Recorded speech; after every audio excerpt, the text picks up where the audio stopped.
बोलिए शंकर भगवान की जय। श्री गणेश भगवान की जय। भगवती मैया की जय। ओम श्री शांब शिवाय नमः। ओम श्री गणेशाय नमः। ओम श्री गणेशाय नमः।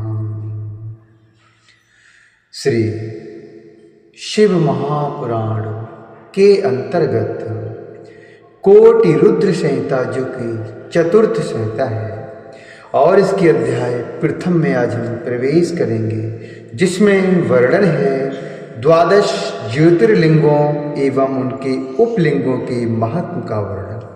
12 ज्योतिर्लिंगों एवं उनके उपलिंगों के महात्म का वर्णन, जो निर्विकार होते हुए भी अपनी माया से विराट विश्व का आकार धारण कर लेते हैं। यो धत्ते निजुमायैवो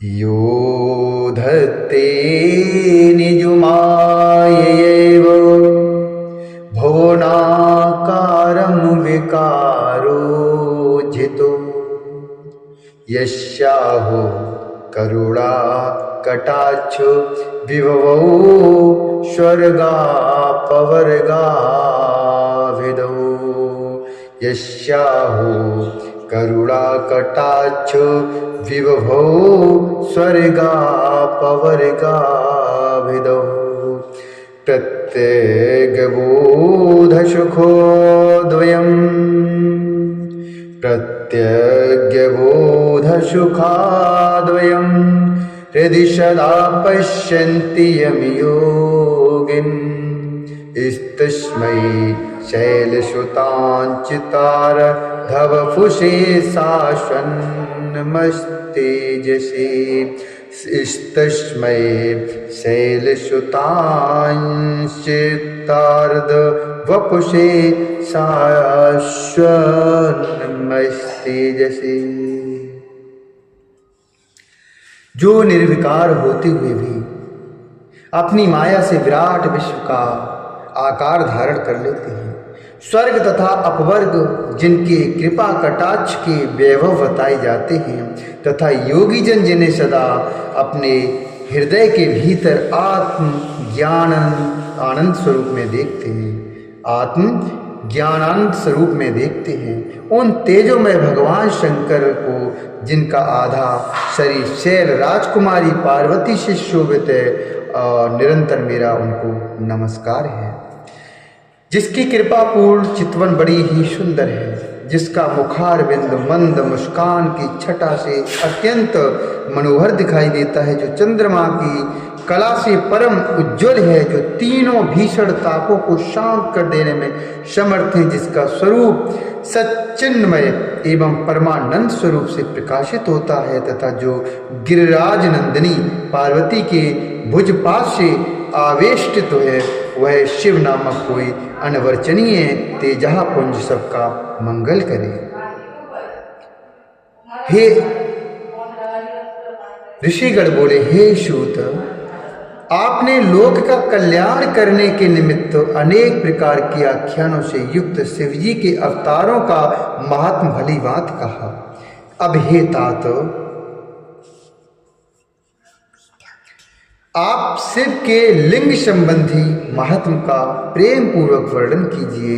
हे शिव भक्तों में श्रेष्ठ, आप धन्य हैं। हे प्रभु, आपके मुख कमल से शिव के अमृत रूप मनोहर यश को सुनते हुए हम लोग तृप्त नहीं हुए, अतः उसी को फिर से कहिए। इस पृथ्वी के सभी तीर्थों में जितने शुभलिंग हैं, अथवा इस भूतल पर अन्यत्र भी जो भी प्रसिद्ध लिंग स्थित हैं, हे व्यास शिष्य, लोक हित की कामना से परमेश्वर शिव के उन सभी दिव्य लिंगों का वर्णन कीजिए। सूत जी बोले, हे ऋषिवरों, साधु पृष्ठमृषि श्रेष्ठा लोकानामहितकाम्यया कथयामो भवति स्नेहात्तानि संक्षेपतो द्विजाः सर्वेषां शिवलिंगानां मुने संख्या न विद्यते सर्वालिंगमयी भूमि सर्वं लिंगमयं जगत। शिव जी बोले, हे ऋषिवरों, आप लोगों ने लोक हित की कामना से अच्छी बात पूछी है, अतः हे द्विजो, आप लोगों के स्नेह से मैं उन लिंगों का वर्णन करता हूँ। आप लोगों के स्नेह से मैं उन लिंगों का वर्णन करता हूँ। हे मुनि, शिव जी के संपूर्ण लिंगों की कोई निश्चित संख्या नहीं है, क्योंकि यह समस्त पृथ्वी लिंगमय है और सारा जगत लिंगमय है। सभी तीर्थ लिंगमय है, सारा प्रपंच लिंग में ही प्रतिष्ठित है। यद्यपि उनकी कोई संख्या नहीं है, फिर भी मैं कुछ लिंगों का वर्णन आपसे कर रहा हूँ। इसे ध्यान से सुनिए। इस जगत में जो कुछ भी दृश्य देखा जाता है, कहा जाता है कि वह मन से स्मरण किया जाता है। इस जगत में जो कुछ भी दृश्य देखा जाता है, कहा जाता है और मन से स्मरण किया जाता है, वह सब शिव स्वरूप ही है। शिव के अतिरिक्त अन्य कुछ भी नहीं है। फिर भी हे श्रेष्ठ ऋषिगण, इस पृथ्वी पर जितने भी दिव्य लिंग हैं, जैसा कि मुझे ज्ञात है, उनको मैं बता रहा हूँ। आप लोग प्रेम पूर्वक उसे ध्यान से सुनिए। पाताल में, स्वर्ग में एवं पृथ्वी पर सभी जगह शिवलिंग हैं, क्योंकि देवता, असुर एवं मनुष्य ये सभी शिव जी का पूजन करते हैं। हे महर्षियों, शिव जी ने लोगों के कल्याणार्थ ही लिंग रूप से देव, मनुष्य तथा दैत्यों के सहित इस समस्त त्रिलोकी को व्याप्त कर रखा है। वे महेश्वर लोगों के हित के लिए तीर्थ में तथा अन्य स्थलों में भी विविध लिंगों को धारण करते हैं। जिस स्थान में जब शिव जी के भक्तों ने भक्ति पूर्वक उनका स्मरण किया है, उस समय उन स्थानों में प्रकट होकर भक्तजनों का कार्य करके वे वहाँ स्थित हो गए। उन्होंने लोकोपकारार्थ अपने लिंग को प्रकट किया। उस लिंग का पूजन करके मनुष्य सिद्धि को प्राप्त होता है। हे द्विजो, पृथ्वी पर जितने लिंग हैं, उनकी कोई गणना नहीं है। फिर भी मैं प्रधान लिंगों को कहता हूँ। प्रधान लिंगों में जो विशेष रूप से मुख्य लिंग है, उनको मैं आपसे कहता हूँ, जिनको सुनने से मनुष्य उसी समय पापों से मुक्त हो जाता है। हे मुनिषत्तम, इस लोक में मुख्यों में भी मुख्य जितने ज्योतिर्लिंग हैं, उन्हें मैं इस समय कहता हूँ, जिन्हें सुनकर प्राणी पापों से छूट जाता है।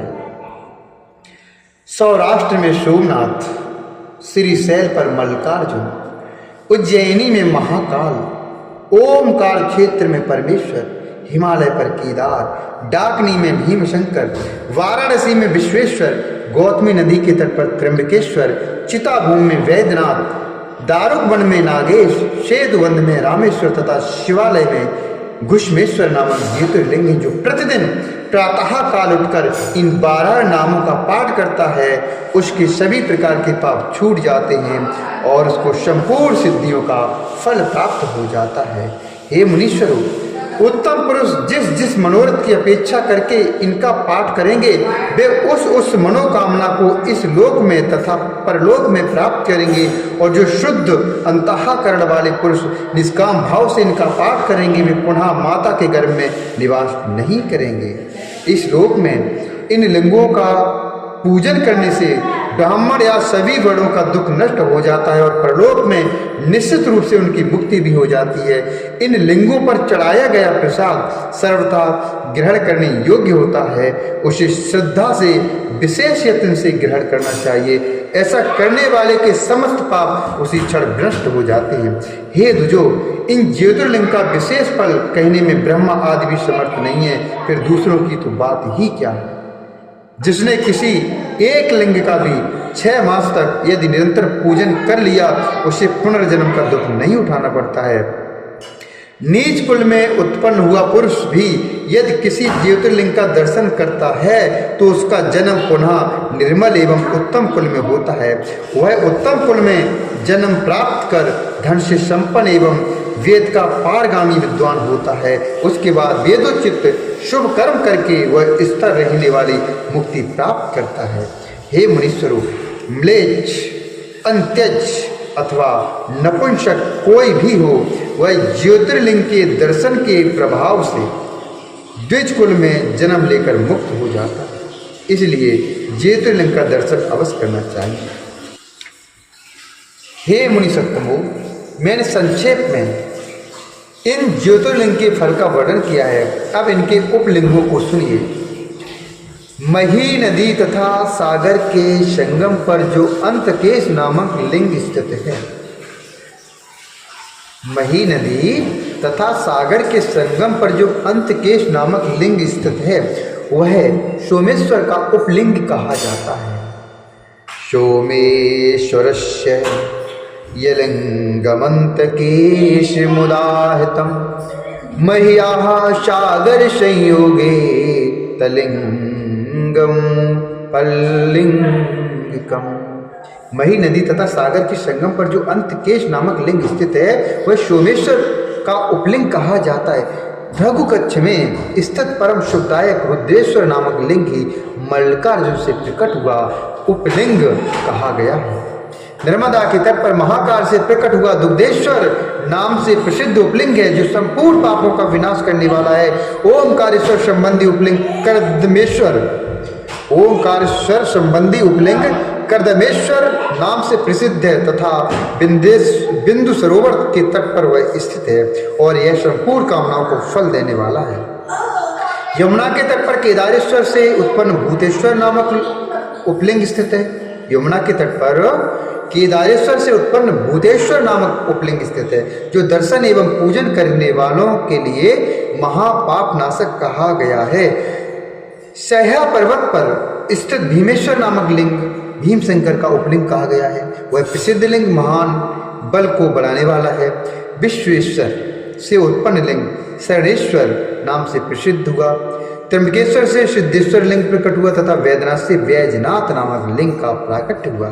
मल्लिका सरस्वती के तट पर स्थित एक अन्य भूतेश्वर नामक ही शिवलिंग नागेश्वर से उत्पन्न उपलिंग कहा गया है, जो दर्शन मात्र से पापहारी है। रामेश्वर से जो प्रकट हुआ है वह गुप्तेश्वर तथा घुष्मेश्वर से जो प्रकट हुआ वह व्याघ्रेश्वर कहा गया है। हे ब्राह्मणों, इस प्रकार मैंने ज्योतिर्लिंगों तथा उनके उपलिंगों का वर्णन किया। ये दर्शन मात्र से पापों को दूर करने वाले तथा संपूर्ण मनोरथों को सिद्ध करने वाले हैं।